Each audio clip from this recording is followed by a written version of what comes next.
The title of this video is going to be Leonardo Drew, the Addict. Yeah. I'm good with that. Okay. Leonardo Drew is an African-American contemporary artist based in Brooklyn, New York. He creates sculptures from natural materials, and through processes of oxidation, burning, and decay, Drew transforms these objects into massive sculptures. So Leonardo, you always have the TV on? Always, yes. What are you watching? At the moment it's Ginger Rogers. This is Ginger Rogers Day. All my work is actually pretty much like almost choreographed to certain films. I won't bother going into the details of that. The next exhibition, which will be September here in New York, I'm going to introduce color. That's if I'm successful. At the moment, you know, I'm kind of like in between. I'm not sure, you know, like which direction to go in. So exactly. It's like, what's actually going to be presented. So, okay. but in my head, since color is what I'm experimenting with, if I resolve the issue, then it will be presented in September. You know, really the quality of the work and the quality of the moment. So let's see. Yeah. This is a monster of a piece that I actually have to now move out into the larger studio because it's growing like like some amoeba. So it's like it's taking over. You can see it. It's you can't confine it anymore. So you know it was gonna, you know, sort of gradually sort of move in this direction. I just followed it. It pulls you by the nose. That's what art should do anyway. It's like it guides you. So it's like I listen and it's just. I believe it's like, you know, it's like it's the attention now is not on this piece. I'm not working on other things. But if I was just focusing on this, I'm almost sure it would be this much thicker. Wow. This is a full-on three-dimensional piece that you can actually fully realize. This is so cool. Yeah. What's going to go in the little boxes? Nothing goes in there. That's how you put it together. What if you had like little dirty images in there? No! Is that the way you think of me? I'm still a dirty old man, huh? Yeah. But actually, these get covered with, you know, like with the same material. Right. It's that you have to have access to like how it has to be put together. That's so cool. Yeah. And it smells so good. Well, it's like going to church. That's fun. Hello, I'm Una Samani, and today I'm here with Leonardo Drew. All right, now. Okay. Get it. So first question first. What or who inspired you to become an artist? Well, artists are born. They're not made. I mean, it's like, you know, I mean, I came into the world as an artist. I mean, so you were born an artist? Yes, absolutely. Came out of the womb and you were an artist? Well, I mean, no one inspired you. It was just like, woo, I'm an artist. Wee. Well, I think that at certain points in your life, you know, especially say in the beginning, if someone's trying to stop you from making art and you can't help but make art, then you're an addict. You know, it's what you are. So I got tested early. Wow, that's powerful. What was your childhood like, and how is that reflected in your work? I was a city town landfills, and so I spent a lot of time there as a child, like, you know, just going through all of the you know, remnants of life. You know, landfills are, right? You know, if you're born with this, you should push it. You know, maybe 16, 17. Just as I sort of had to start thinking about what my future was going to be, moved on to Parsons College and then transferred over to Cooper Union. You know, from there it was just like, you know, it's just focus on just, you know, the journey, you know, which is really what art is. So, what was your biggest career break? Biggest career break? The defining moment in your career. Several, because like I said, like, you know, I started exhibiting when I was 13. Mm-hmm. It wasn't like I was like a 13-year-old, you know, kid hawking my work. It's like I had people around me who saw something in the work and saw something in me. My mother used to like, you know, like try to stop me from making art. But as soon as I started making money, it was like that ended. A whole nother story. Exactly. No. It was like, hey, like, where's my cut? You know. When I was in college, second year, I had made the decision that my hands could no longer use my facility. You know, and said, okay, let's figure out another way. This sort of create. And I didn't know what it was going to be, but I knew that I could no longer use color. Mm-hmm. I could no longer draw, which well, these are the things I did well. Mm-hmm. And it was like I said, now you have to find another way. And why did you do that? Because I could tell that if you were the viewer, you could not read beyond the prettified surface of the work. So that means if you're looking at something that's really beautiful, it's like you're not going to try to penetrate and see substance. You're just going to deal with just the wonderful surface. And I said, okay, in order to get past that, I would actually have to exercise these supposed facilities, which were becoming crutches, and like, you know, figure out another way. And that's what I did. 7 years, after 7 years, it was a breakthrough, which was like the piece number 8, which is one of the pieces I own, which is the mother pieces to all the works that I'm doing right now. There, actually. You decided to take color out of your work, and recently, when we were looking at some of your current artwork, you decided to bring it back.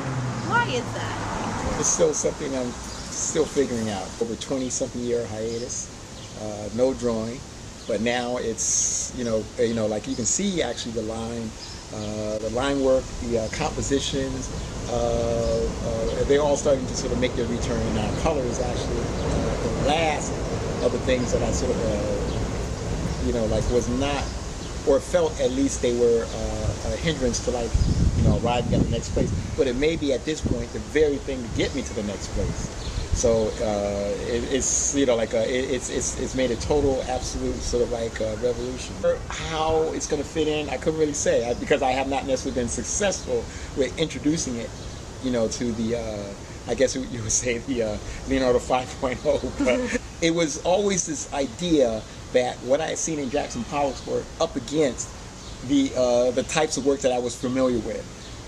And the types of works that I was introduced initially to was like the illustrators, like the Wyatts, the Norman Rockwell, Maxwell Parrish, you know, like Sargent, Whistler. So it's like they're just, you know, and those are beautiful, but there was this other thing, and Jackson Pollock's a total antithesis of the other world from that, you know, and the abstractions, but there was an energy in his work that I was just like, even in black and white, it was still powerful. And I was just like, whoa, a black and white of Jackson. Can you imagine? It's like, that's still the power. Leonardo, looking at it and just thinking. Yeah. It was a total, absolute. As a matter of fact, the first piece that was the most successful, the mother piece of all of my works, is an actual sculptural reference of a Jackson Pollock, you know, which is number 8. That's very cool. But would you liken yourself to Black Soloway? I've been called Louise Nevelson. Why not bring in Soloway? I think I'm standing on the shoulders of a lot of artists. So, you know, like I don't think there's ever been a moment where, you know, anyone has ever been left out when describing my work. So Soloway, yes, and we can include him also. Do you like when people compare your art to other artists' work, or you don't like it? No, it's of no consequence. I mean, I think that it's, you know, any artist, actually, we've all, in many ways, have actually are standing on the shoulders of all these artists, and they were standing also on the shoulders of other artists. So nothing new under the sun. Create and move forward. You have to be able to sort of like supplant your ego. Wait, surpass your ego? Well, I mean, you want to put it aside. So you're saying you don't have a big no, I mean, ego? Like, no. I don't think you have to wear it in that way. The journey that's going on, and each of us, even if you're not an artist, is on the journey. It's up to you to recognize what that journey is. It's just that so happens that as a youngster, I was introduced to it like early, right, and natural. I'm an addict, so it's like, but like when it comes to ego, how would that play its, you know, self into? It's like the journey is what's important. My history, you'll see the changes of materials constantly. Because I find the very idea of stagnating, or at least like finding a signature where you can go like, oh, that's Leonardo's signature. It's like, why would I do that? You know, it's, you know, this is your journey is as big as your imagination. So as much as you can actually imagine, you should be able to achieve. This is not an art philosophy. So, you know, like anyone that's not an artist should not feel excluded from the journey. Should find out what it is you're here for, and they get on with it, you know. It's even more. Oh, okay, I have a question. No. Sit back. You were writing an art history book 30 years from now. Where would you fit in? 30 years from now? Yeah. Where would I fit in? Interesting question. What's probably hip now at this very moment is probably the idea of the social political message in art. And like it seems like everybody's getting on board this idea. I wasn't even aware that there was this movement to sort of like either pick a side It's the social political agenda that like it seems like not just artists but everyone is on. Black Lives Matter, and plus of course what Donald Trump is sort of like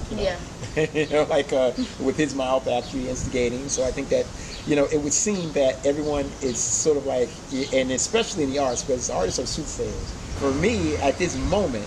It's an interesting sort of a question that I would ask myself, only because it's been asked of me. It's like, okay, where are you on this what part of the fence are you sort of like swinging on? It's like, what are you talking about? I've been on this journey all my life. It's not like art with this sort of like agenda or message, but it's real. It's what it is. All along, I've actually just numbered my pieces. They're not titled. They're numbered for that reason. So that you don't actually have to sort of like stamp it. This is how you should think about the work when you look at it. That's ridiculous. That's very interesting. Yeah. So you don't like work with a political meaning to it? Or it's not that so much. It's like if you're looking at it, you see that, then that's what's in it. Right. I know what it means to me. Right. Do I have to actually force that onto you? Yeah. So it's like it's not necessary. Absolutely not necessary. So you're not going to make any political artwork. You're just going to continue on this addicted path. Absolutely. Perfect. Okay, ready, set. Get it together, girl. Come on. Do you dream about your work, Leonardo Drew? I mean, I don't sleep that much anyway, but there's always this kind of like constant interruption of thoughts that are sort of like they keep you awake and keep you alert. And what kind of thoughts? Well, it's just based on scary thoughts, dark thoughts, depressing. No. This is just about the direction of the work. The creative impetus. Sometimes it's just not enough of actual hours in a day to sort of realize all these things. So of course your sleep is going to be interrupted. I mean, it's like I wish we had 30-hour days. You know what I mean? Because then I could actually, find myself naturally. Hopefully, of course, I go after 36-hour days. Oh, so yeah. I think it's just a concept. Love that. Yeah. 24-hour school day. What is your normal work day like? Well, usually I'm on like 4 hours. When do you usually get up? Probably like around 7:30, 8 o'clock. I'm up. And usually they're pretty much. I live here in the studio. Mm-hmm.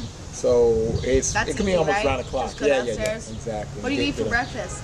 I don't really do breakfast so much. Really? Usually I eat like around 3 o'clock. Coffee? No. Nothing? Water? 3 o'clock I have dinner, and that's usually, so I maintain my sexiness. Do you work out? The work is enough of a workout. Oh, right, because you have to lift them up. Yeah. So, so absolutely, it's a constant. Like a shark moving. You got that on film? I'm getting it. Do you have a clear idea of it, or do you just we kind of touched on this, you build on it, right? Well, I build you on have it, the thing, I got this. You build on it, you add more, right? Color, pizzazz, this, well, that. Listen, if you're listening to the work, it will steer you in the direction. So you hear voices in your head? I hear voices, yes. Are you religious, Leonardo? No. Not in the way of. Do you believe in God? Do you think there's someone out there? Yeah. Aliens, maybe. Oh, aliens, oh, for yeah. Sure, absolutely. But that's a whole nother subject. Astro Boy. I am Astro Boy. Question, get back. Okay, go ahead. Read the question. How do you want to be remembered? I never thought of that, actually. I mean, not so much. I think that, that doesn't matter to you. It's no, not art, really. Right? And it's interesting because my, accountant amongst other folks are always going on about I should have a will. Yeah. And and it's hard for me to sort of wrap my head around the idea. Put me in the will, yeah. Okay. We'll work on that. Number 8. Number 8 is mine. You're working on it. We've had all the bad things in life, and then when the good things come, they seem so much better. The way of truth and love is always one.